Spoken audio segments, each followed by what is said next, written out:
Bon, alors bonjour et bien bienvenue à cette émission où on essaie d'apprendre Zig en faisant le tour des Ziglings. Alors ça c'est le... On était rendu à pointeur 2. Là on a passé à travers tout ça, bravo si vous avez suivi. Donc là normalement vous devriez être avec moi ici à pointeur 2. On a écrit ça l'autre fois, la dernière fois.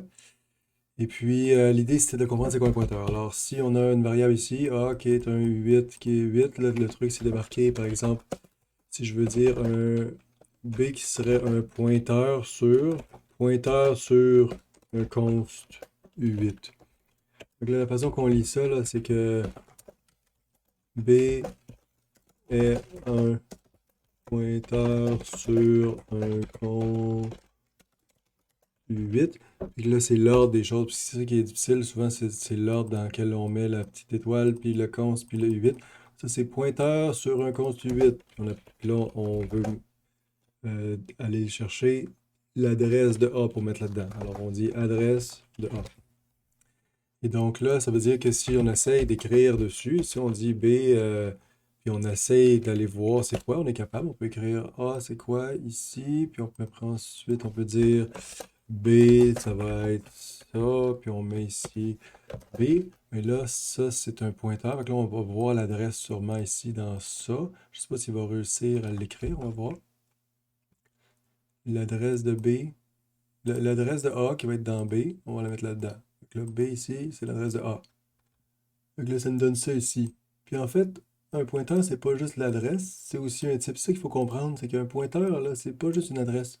Ici, on dit adresse de A, mais c'est aussi typé.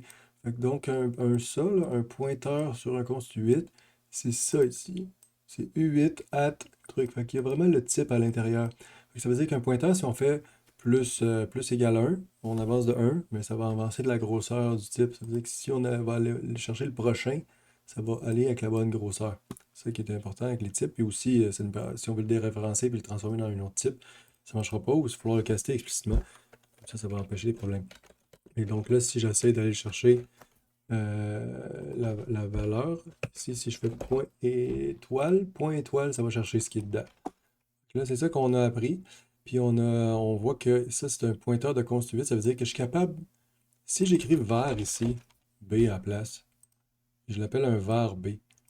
Ça veut dire que je vais quand même pas être capable d'écrire dessus normalement. Si je fais B, point étoile, égale 14 à la place de 12, et disons que j'essaie de faire ça ici. Est-ce qu'on est capable? C'est ça la question en fait. Est-ce que je suis capable d'écrire ça?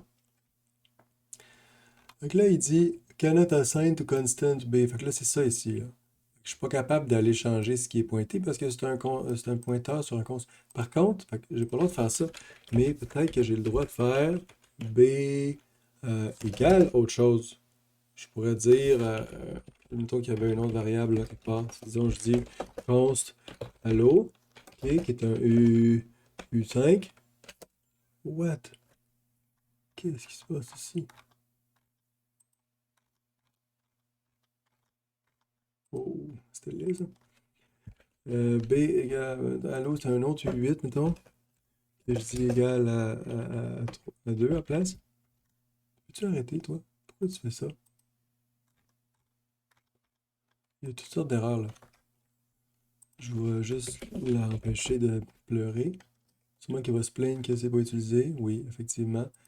Je vais juste dire des petits trucs pour qu'il me laisse tranquille avec les variables pas utilisées. Je le mets égal dans l'underscore pour l'acheter, mais ça fait que c'est utilisé. Donc là, ça compile, ça va bien. Mais là, si j'essaie de dire B égale l'adresse de Allo à place. Est-ce que j'ai le droit de faire ça? C'est ça la question. B égale adresse de Allo. Est-ce que j'ai le droit de faire ça? Oui, Allo. B, c'est une variable, je peux la changer. C'est un pointeur, mais qui est écrit avec var ici. J'ai le droit de faire ça normalement. Non? Ah, ici, c'est quoi ça? Allo égale quelque chose? Ça, est-ce qu'il a le droit de faire ça? Oui. Puis là, quand on va chercher ici, on est capable de la changer. Fait que ça veut dire que je suis capable de var B. Comme ça ici, là, j'ai le droit de le changer B parce que c'est var.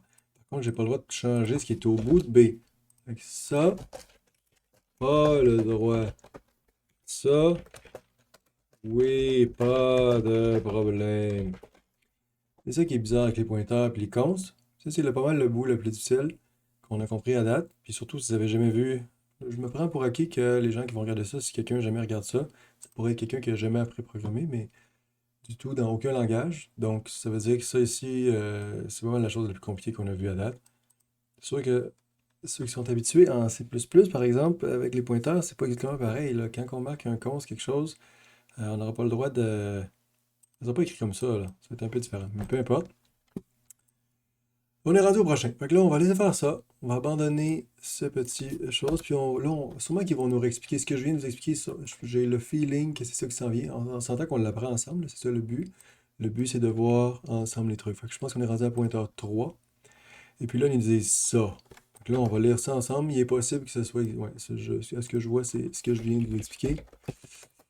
The tricky part is that the pointer's mutability, var vs const, refers to the ability to change what the pointer points to, not the ability to change the value of that location. Exactement ce que je viens de vous dire. Alors, const locked U8 égale 5. OK? Var unlocked U8 égale 10. OK? T'en as deux. T'en as une qui s'appelle lock, puis une qui s'appelle unlocked. Il y en a une qui a été déclarée avec const, l'autre qui a été unlocked. Puis c'est deux U8 comme ça.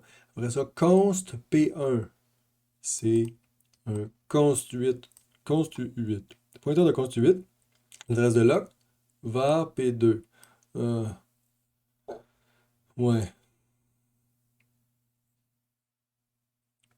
Ouais, c'est difficile à bien lire ça si on ne l'écrit pas ici. Je vais le mettre ici quand même. Pas mal ce que je viens d'expliquer là. On va juste le refaire encore juste pour être sûr qu'on a bien compris. Ça c'est intéressant. Pas besoin de faire ça. Both P1 et P2 point to constant value qui ne peuvent pas changer.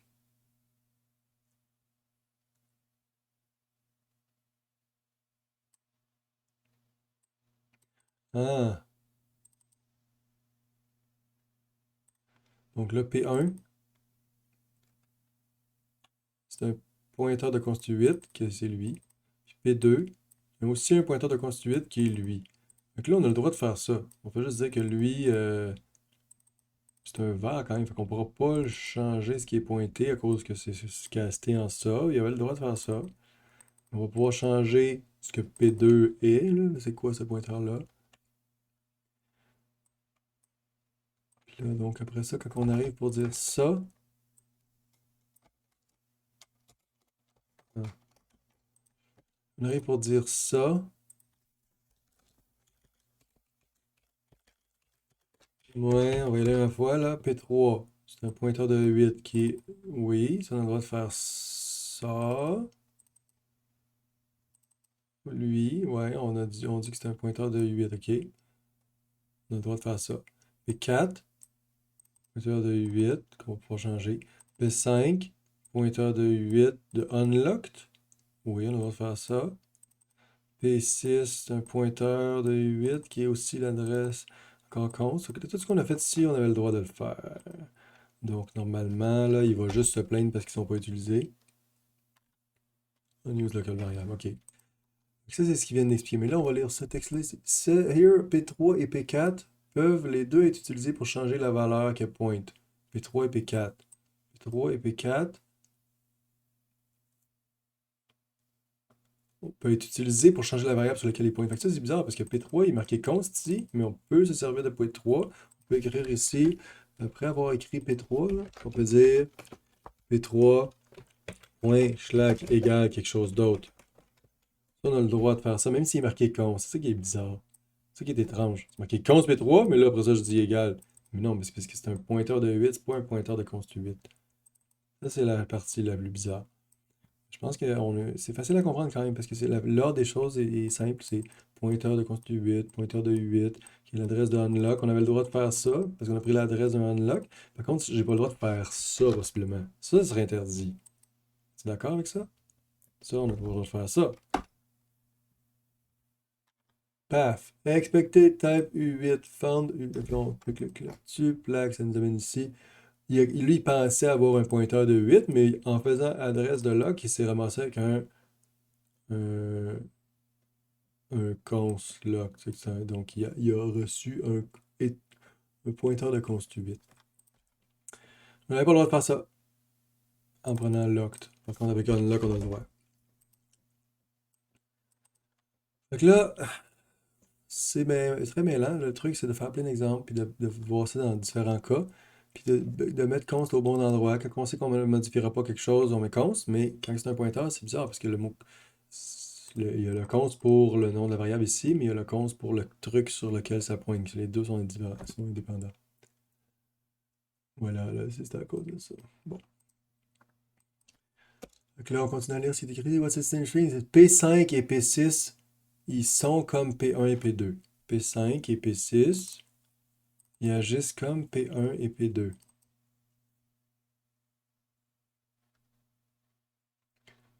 Mais ils pointent sur une valeur qui est à l'endroit unlocked.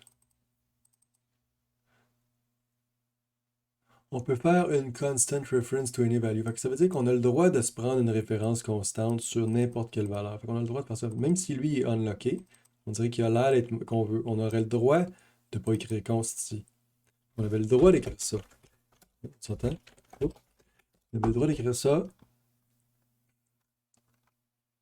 Et là, il peut juste dire unused variables. Ok, on s'en fout.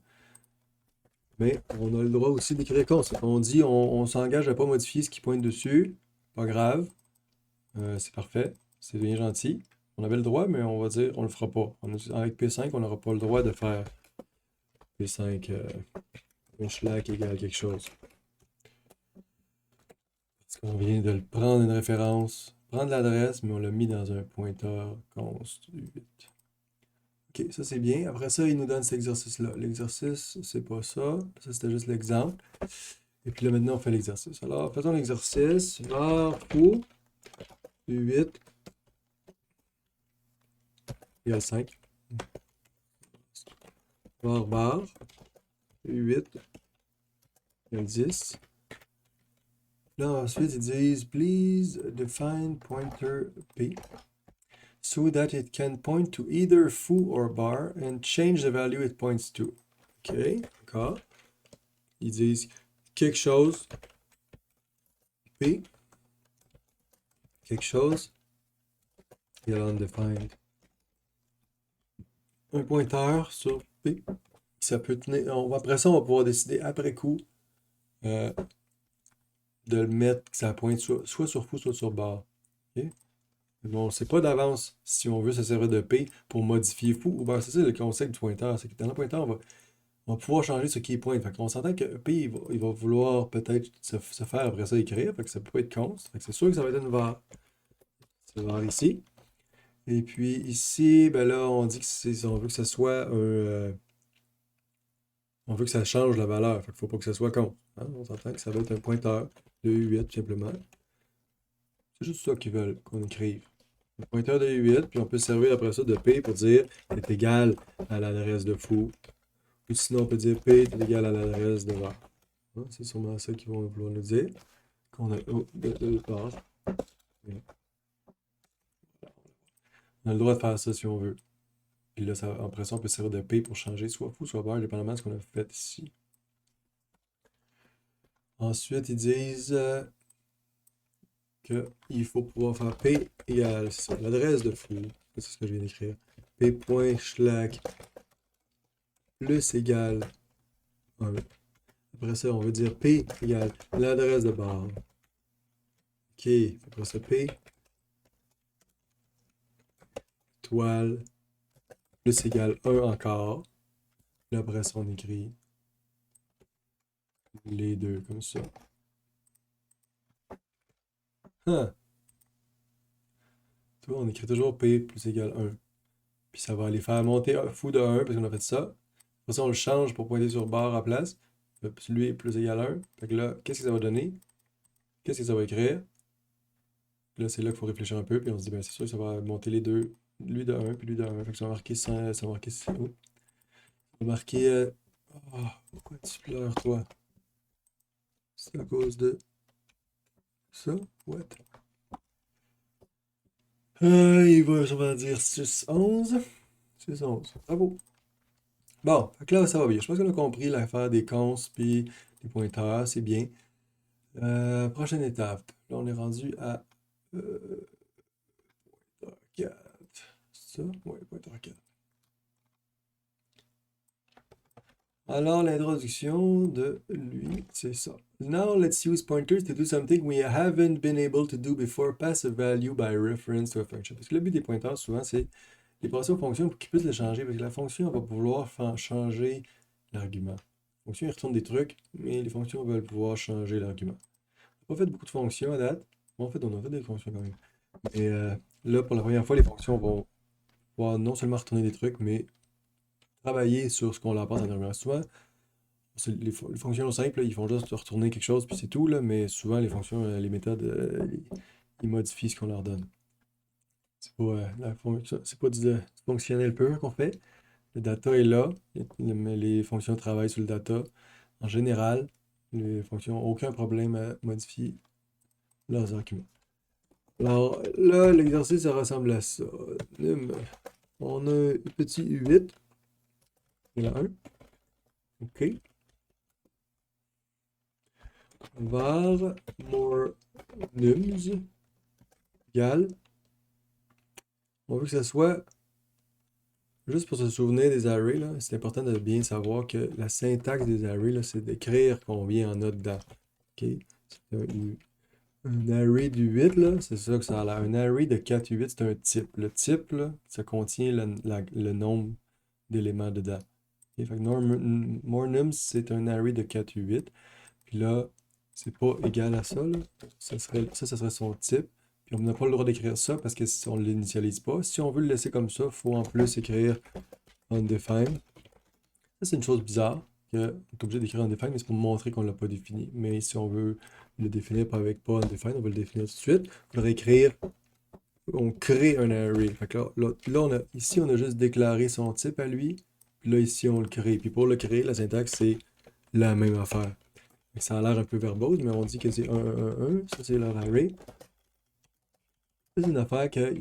C'est là, on s'est habitué, là, mais c'est bien que ce soit verbose. On le dit les deux. Par contre, première chose, c'est que on n'a pas besoin de dire c'est quoi si c'est facile de le deviner en regardant à droite. Donc ici, on n'est pas obligé d'écrire ça. Et donc, c'est comme ça qu'on dit l'array avec un 1 4 fois comme ça dans l'array.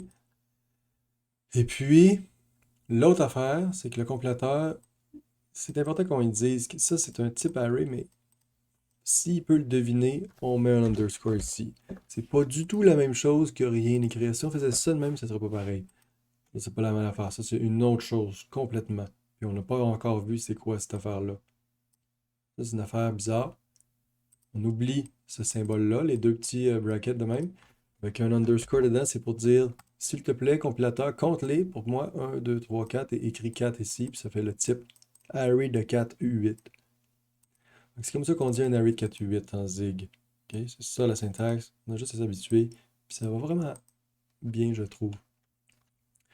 Là maintenant, ils disent let's pass a reference to a function. Let's pass a reference to num to our function and print it. Là, on va passer ça à une fonction puis l'écrire sans faire de copie. Juste, on va falloir passer un pointeur, donc une référence. Pointeur, c'est interchangeable pour nous. Pour notre application dans Zig, c'est pas comme en C++ sur les références et les pointeurs, c'est deux choses différentes. Pour nous, pointeur et référence, c'est la même chose. Donc là, il va y avoir une fonction, donc, qui s'appelle fn make 5. Ah, ok. On veut le changer. La fonction, elle va dire, va prendre l'array puis elle va la modifier. On va mettre des 5 à la place. Donc, make5 va prendre en argument un array qu'on va appeler x. C'est un pointeur de 8. Retourne rien. Pointeur de 8. Il va prendre en argument une référence sur un 8. Donc, un pointeur sur un 8. Fait que ici, on prend l'adresse d'un 8, puis on va le changer. Lui, il dit ça. Il dit aussi comme commentaire What? This function should take a reference to a 8 value and set it to 5. Et puis là, ils disent fixe me ici. On va le fixer. Qu'est-ce que c'est quand on veut aller mettre la valeur dans x puis mettre 5? On dit x. On ne peut pas juste écrire x égale 5. Il faut aller mettre la valeur dedans. Et en C++, on écrirait quelque chose comme ce qui est pointé par x. C'est juste qu'on écrirait ça comme ça, ce qui est pointé par x. Mais dans Zig, il a décidé de ne pas le mettre de même. Ça, c'est l'adresse de x. En C++, ça, c'est ce qui est pointé par x, donc l'inverse. Et en Zig, il est mieux le mettre comme ça. Point étoile. Je pense qu'on est trop tôt pour réussir à comprendre exactement pourquoi il a fait ça de même.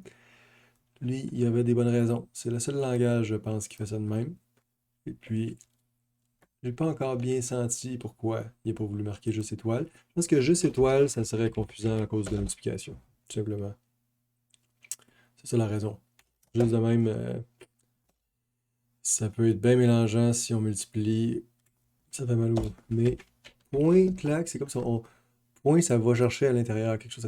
Point, ça va chercher les membres d'une struct. Puis ça va chercher ce qui est pointé par un pointeur aussi. Non, ça c'est va chercher ce qui est pointé.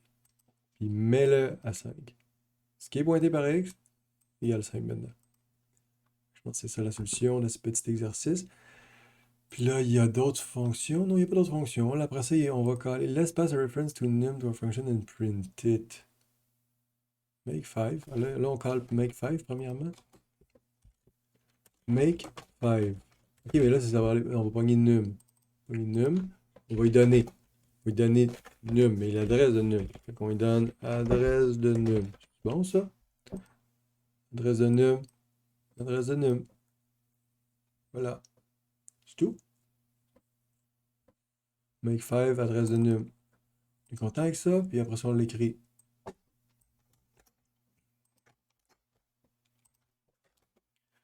Ça, qu'est-ce que ça répond, ça? On est content de ça? On va mettre un petit breakpoint pour aller taper dessus. Ah, pas content. Pas utilisé, d'accord. Juste utiliser temporairement. On arrive ici. Puis on arrive là, clic. On s'en va là-dedans avec notre num qui a l'air de ça. On arrive ici. Et là, x, on voit qu'est-ce qu'il y a là. On voit que c'est ça, x, cette adresse-là.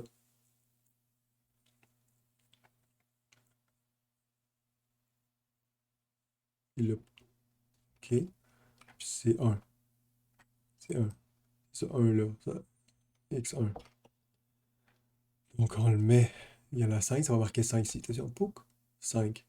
Puis ça a aussi changé lui, possiblement. Lui, peux-tu le voir, s'il vous plaît? T'es pas capable de me le dire. Ah, il a perdu son stack. Mais ici, il l'a plus. Oui, il l'a. Tu vois, ça a changé lui.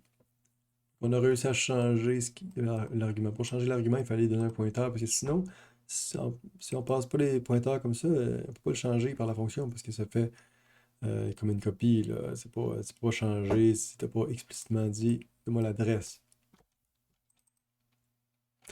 Donc là, on continue, là, le numéro est rendu à égal à 5, parce qu'on a réussi à le changer.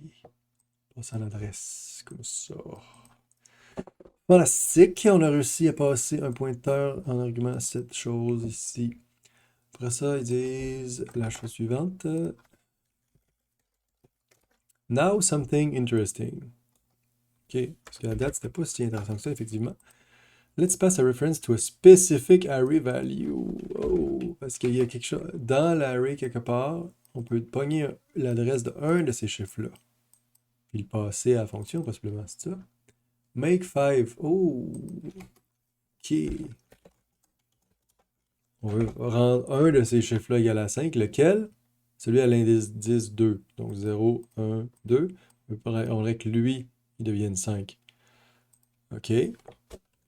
More nums. 2. Si on y passe lui de même, est-ce qu'il va accepter? Parce que non, on va l'essayer, juste voir quel genre d'erreur qu'il me donne. Il me dit tout simplement accepter. Il voulait avoir un pointeur de 8, mais il a trouvé un 8. Bon, il a passé le 8 direct, mais ce qu'on voulait, c'est lui donner un pointeur de 8. Ce qu'on veut, c'est l'adresse de ça. On veut l'adresse de cet élément de l'array-là. Donc, on a le droit de mettre un petit truc comme ça. Simplement, l'adresse de mornums. Il va être content comme ça? Je dirais oui. Je peux même taper dessus comme ça.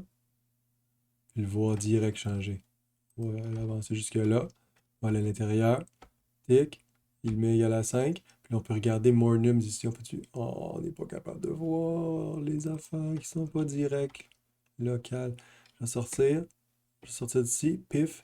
On est revenu ici. Mornums, on peut-tu le voir maintenant? Wow. Wow. On a quelqu'un le mettre à 5 lui. C'est bien. Tout simplement l'adresse comme ça marche. Bon, le print the array, d'accord. More news, d'accord. On va tout imprimer ça, mais on l'a déjà vu, nous, parce qu'on est capable de débugger sans imprimer tout. C'est pour les gens qui veulent pas mettre des breakpoints. Puis, on va pouvoir voir les choses avec le for, more news, pogner N, on dessine N, ça nous a écrit more news, 1, 1, 5, 1. Super. Super. On est capable de passer des pointeurs à la pointure maintenant. Et bravo. Quel accomplissement. On n'a rien fait d'utile vraiment encore, hein? On n'a aucun programme qui fait quelque chose, mais c'est comme un exercice de style. On est en train d'apprendre juste le langage pour ce qu'il est, tu sais. Après ça, on va faire les choses avec. Là, mon plan pour. On parle jamais de plan, là, parce qu'on ne sait pas si on va réussir à suivre les plans. Mais le plan, ça serait de passer à travers ces aiguilles-là, puis après ça, on va se faire des petits défis, là, des défis de programmer des affaires utiles, quand même. Ça serait ça le but. Mais pour l'instant, je veux bien comprendre le langage pour vraiment être sûr d'avoir aucun problème à comprendre du code. Quand tu vois du code, tu fais comme ah, je vois ce qu'il fait. Après ça, on peut réfléchir à qu'est-ce qu'on va faire avec. OK. Ceci étant dit, on va lire ensemble. On s'entend que moi, je triche pas, hein. J'ai pas lu ça avant. Je connais pas le langage vraiment. Là, on arrive, là, j'ai aucune idée de ce qui s'en vient. Alors, passing integer pointers around is generally not something you're going to do. Integers are cheap to copy. Évidemment. Évidemment, ce qu'on vient de faire, passer des pointeurs juste de lui, on aurait pu le retourner en argument puis le setter. T'es pas obligé de faire ça. C'est pour les affaires qu'on veut pas devoir copier, donc des choses trop grosses. But you know what is useful pointers to structs. Bon, on a un const vertex struct comme ça. Ok, laisse-moi. Moi, j'aime pas lire du code si je l'écris pas. Comme vous avez pu remarquer, moi, mon but, c'est de ne pas lire sans écrire. Il faut écrire les choses. Puis parler en plus, c'est comme ça qu'on apprend. C'est la raison pour laquelle je fais cette vidéo. C'est pour parler en même temps d'écrire, comme ça pour bien comprendre ce qui se passe. Alors, je vais copier-paster ça ici pour le lire après l'avoir. Au moins, copier-paster, c'est quand même proche que de l'avoir écrit. Normalement, j'aurais dû écrire.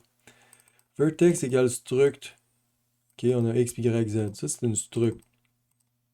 Vertex. Mais c'est la définition de c'est quoi la struct. C'est pas une instance. OK? On s'entend que ça ici, on avait dit l'autre fois pour la faire des structs. Ça, c'est on définit c'est quoi un vertex.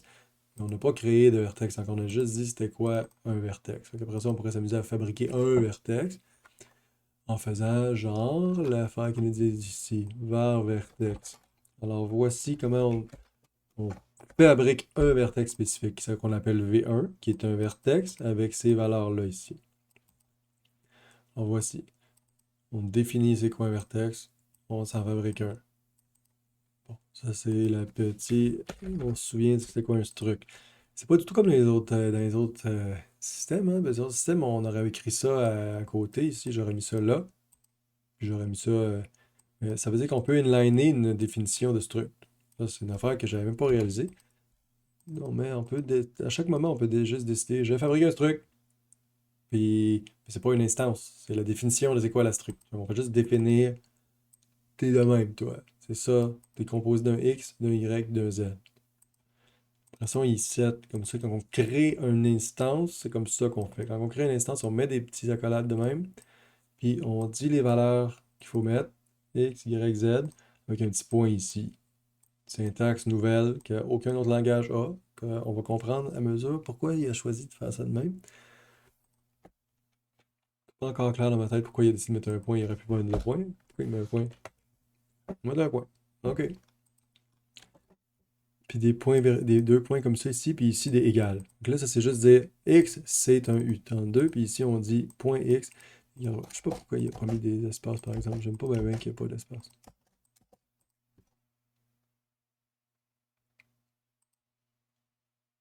Bon, anyway.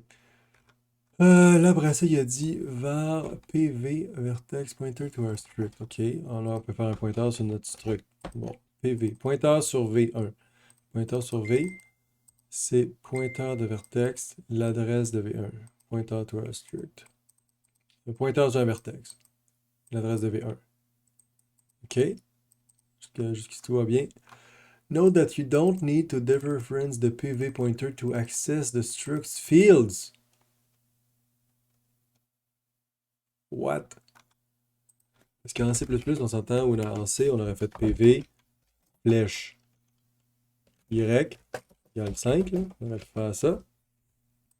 Flèche, ça aurait été déréférencer la struct, puis aller au bout de ce que ça pointe. Déréférencer le pointeur, aller au bout que ça pointe. Fait que ça fait comme si on avait fait point.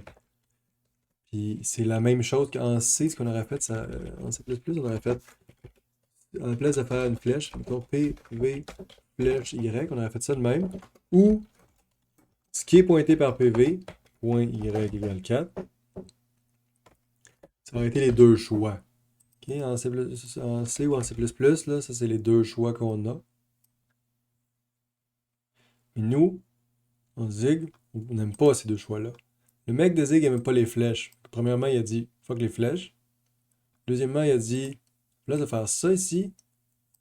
Là, la façon qu'on aurait le goût de faire, selon ce qu'on a appris, c'est simplement faire PV, étoile, point Y, 4. Oh, ça, on a peut-être le droit de faire ça en fait. On a le droit de faire ça? Le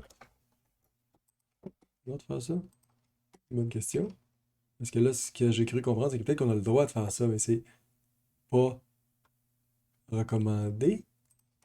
C'est vrai? Il a voulu. Il était content. Il a réussi. Là, je vais mettre Y égale 4 à la place de 2. Attention. Pif. Il a mis Y à 4 à la place de 2. Non. Prochain coup. Pic. Oui, il a fini par mettre 4 à la place de 2 ici dans le Y. Fait que ça serait la façon de faire selon ce qu'il a dit. Par contre, quand on a un point slash slack, c'est comme déréférencé. Lui, ce qu'il a l'air d'avoir voulu dire, c'est qu'on fait pas ça.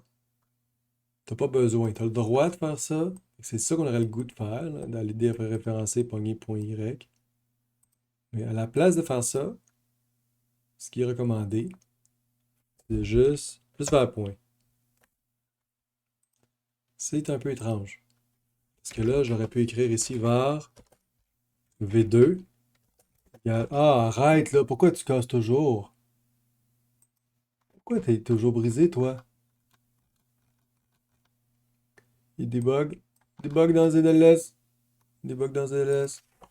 Ok. On va mettre un vertex. Un autre vertex de même.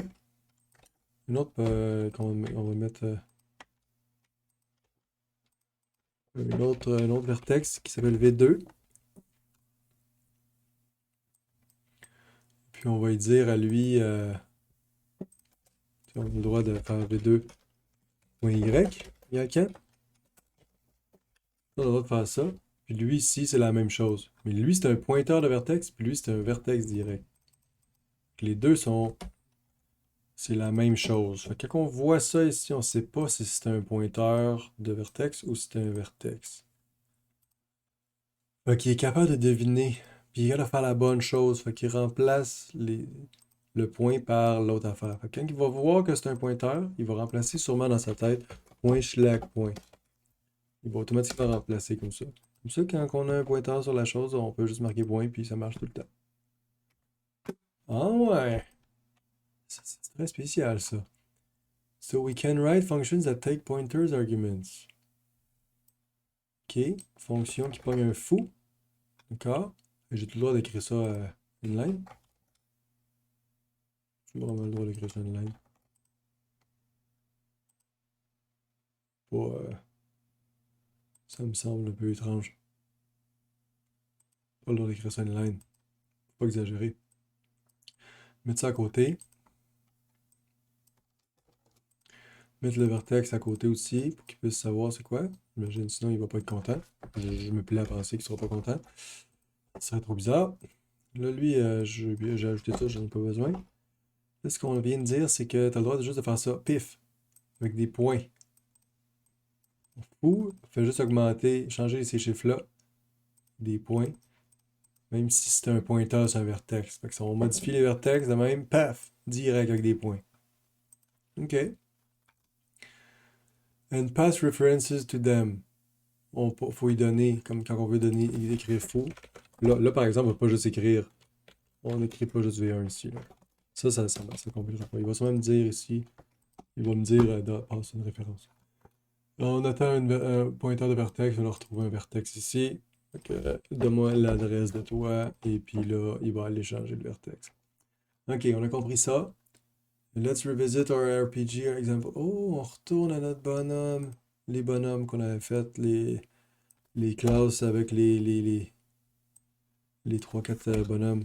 On va juste virer les commentaires, là, parce que là, il va y avoir beaucoup de code qui va rentrer. On va ramener ce qu'on avait fait l'autre fois, c'est-à-dire la classe. Ah, ouais, classe. Une classe de plate, puisqu'il s'appelle classe. Et on a l'habitude de voir le mot classe. Là, c'est juste le nom de l'enum, que c'est la classe du bonhomme, qui est Wizard, Thief, Bard, Warrior. OK. Un enum. Suivi de la struct character, qui est une struct. L'autre, c'est un enum. Un choix ici. Puis là, tu as classe.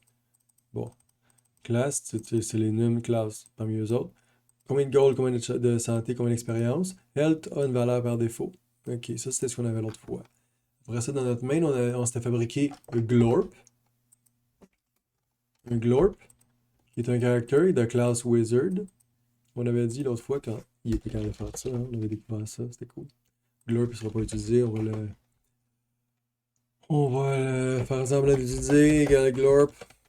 C'est correct. On fait semblant d'utiliser les choses. C'est bon parce qu'on veut pas, on veut pogner les erreurs. Quand on n'utilise pas quelque chose, c'est une erreur normalement. Et c'est sûr que quand on est en train d'apprendre le langage, on écrit n'importe quoi. Puis c'est un peu plat d'être obligé d'écrire ça toujours. Mais là, on a vu que ça compilait. Là, parce qu'on va jusqu'à l'écrire juste point wizard parce qu'il sait que classe c'est quoi. Puis on met les points ici. Puis il y a le point ici aussi. Donc, il y a comme plein de petits points de même. Beaucoup de points. Un peu partout. Correct. Je pense qu'on va réussir à s'habituer. Là, après ça, il dit ça. Il dit Fix me. Bon. Maintenant qu'on va l'utiliser possiblement, là, on a besoin de ça. Il dit Please pass our character glorp to the print character. Print character, print character. On a une print character. Bon, on va faire une fonction print character. Je vais la mettre ici. Fn print character. C character void. Here's something you haven't seen before. Ouais. When switching an enum, you don't have to write the full enum name. Ah, ça, c'est ce que je viens juste de mentionner. Zig understands that wizard mean class wizard when we switch on a class enum value. Non, même ici. Il ne savait même pas, lui, ça veut dire. On en sait plus que lui. Lui, il vient de vouloir switcher sur la class name. Il veut se faire un class name. Ok, on va juste copy-paster ça ici.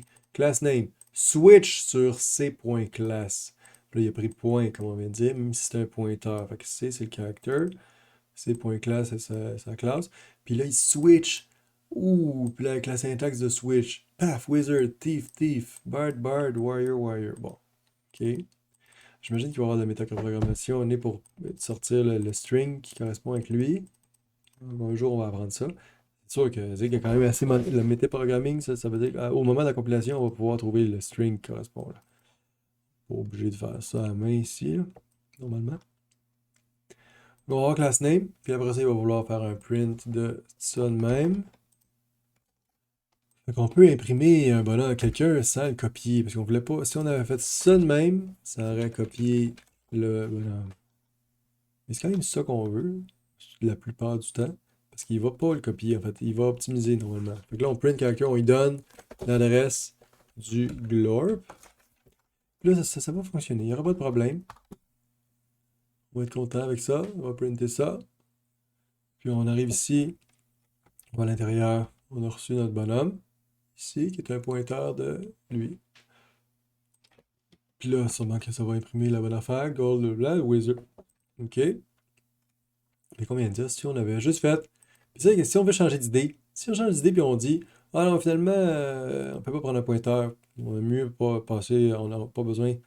Puis on va faire confiance là, que le compléteur il va l'optimiser pour nous. Là. On va juste accepter de faire une copie. Donc là, il va faire une copie. Ça veut dire que je ne serai pas capable de le changer ici normalement. Si je marque ici, on va l'essayer. On va l'essayer de le changer premièrement, voir que ça marche. OK, on va marquer ici gold égale quelque chose. On va marquer c.gold égale un gros chiffre. Et ici, on va voir qu'à la sortie, print, on donne le gros chiffre. Clac, clac, clac. Glorp.gold. Ça va être intéressant parce qu'on va voir que ça a fait une copie en fait. Bon, pourquoi t'es pas content, toi?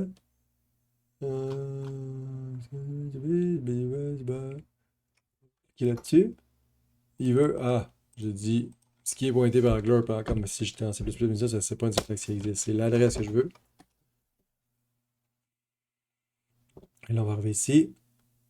Puis là, ben, on va juste y aller, là. On va voir que, finalement, dans le gold, il y avait le bon chiffre. Parce qu'il a été écrit, il s'est fait écrire.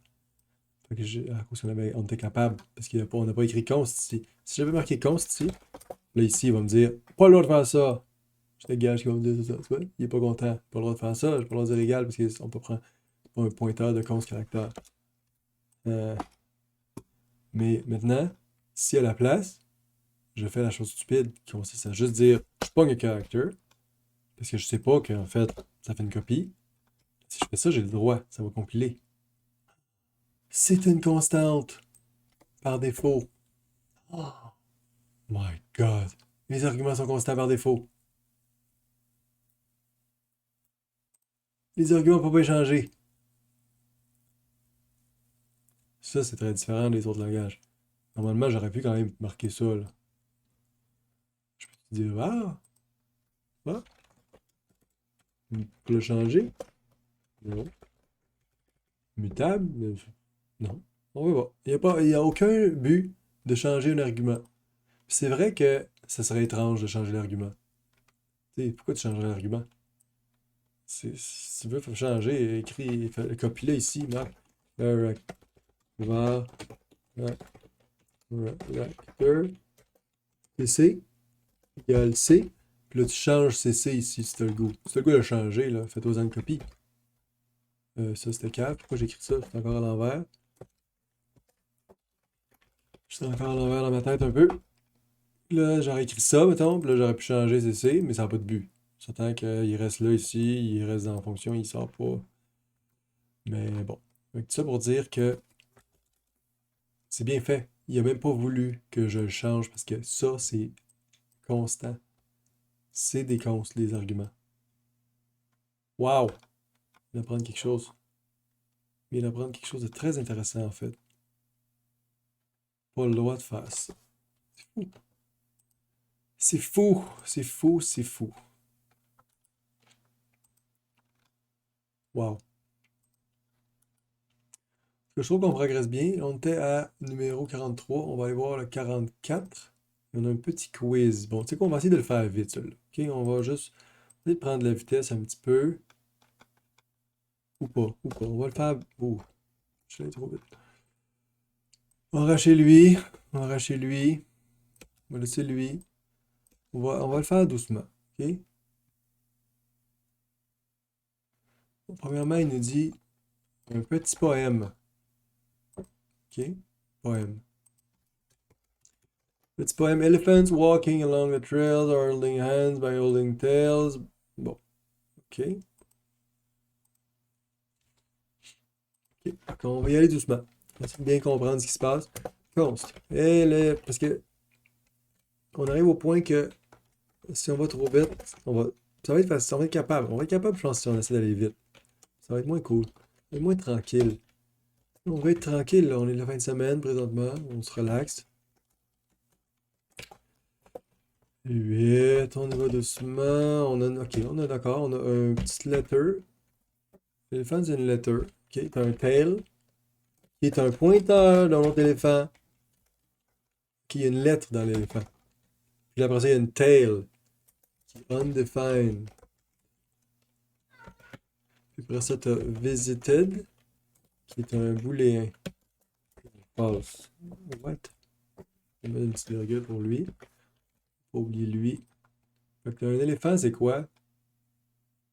T'as une queue qui est un pointeur sur un autre éléphant. Puis t'as une lettre, puis t'as un booléen qui dit visiter. OK. Ça va ressembler à une linked list, possiblement.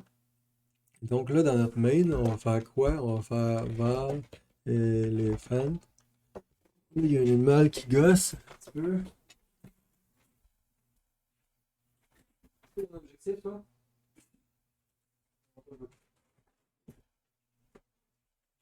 J'ai une autre spirale. Elephant.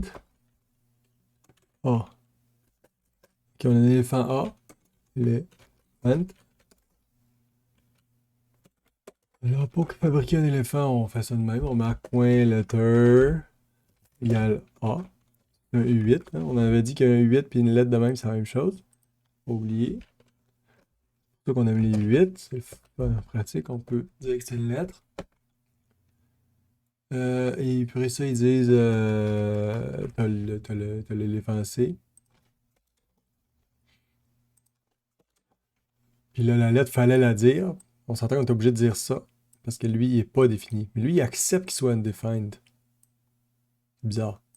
Lui, il accepte qu'il soit défini à false.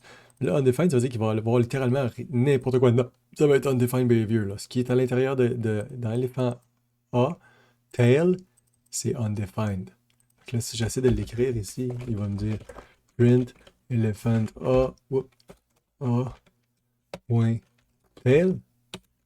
Qu'est-ce qu'il va me dire? Je vais lui mettre quand même. Je vais être gentil, là, je vais écrire la bonne chose. Si j'essaie de dessiner un pointeur d'éléphant undefined, ça répond quoi? On va checker. Lui, il va se plaindre beaucoup là, de unused variables. Là. Elephant A.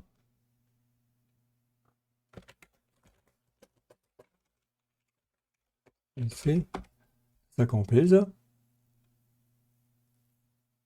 Ça ne dérange pas d'avoir mis undefined. Donc là, si je regarde ici, elephant, là, tail, dedans, il y a nul. Mais j'ai pas marqué nul ici, j'ai marqué undefined. Pas pareil. Donc là, à la place de dire undefined, il a choisi une des variables. Ça aurait pu être n'importe quoi.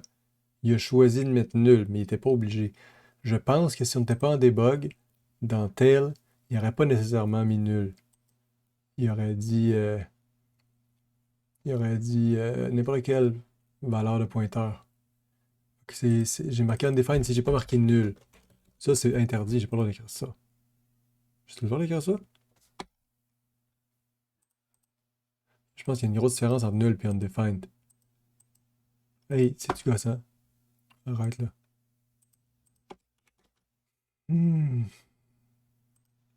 Ça, tu veux pas compiler ça, toi. Il veut un type pointeur d'éléphant et trouver nul. Pas la même chose. Parce que c'est pas la même chose quand c'est plus ou en C, là. C'est pas undefined, c'est juste qu'on sait pas c'est quoi. Puis on peut pas écrire nul parce qu'on peut pas mettre à nul un pointeur. Le pointeur, là, qui est l'adresse 0, il n'existe pas vraiment en fait. On n'a pas le droit de dire ça. Undefined, c'est pas défini, c'est pas nul, c'est pas la même chose. Ça va être long avant de se faire l'idée, là, mais je marque undefined, pas nul. On va voir bientôt les optionnels, possiblement, puis là, on va comprendre pourquoi. Là. C'est quoi la différence entre undefined et nul, on va comprendre bientôt. À la date, là, pour l'instant, on n'est pas vraiment équipé pour comprendre pourquoi je marque undefined ici plutôt que nul. Anyway, là, on vient de découvrir que c'était quand même nul quand on va checker la valeur. Même si j'ai dit que je sais pas c'est quoi, je veux pas savoir, il me l'a mis égal à nul. OK.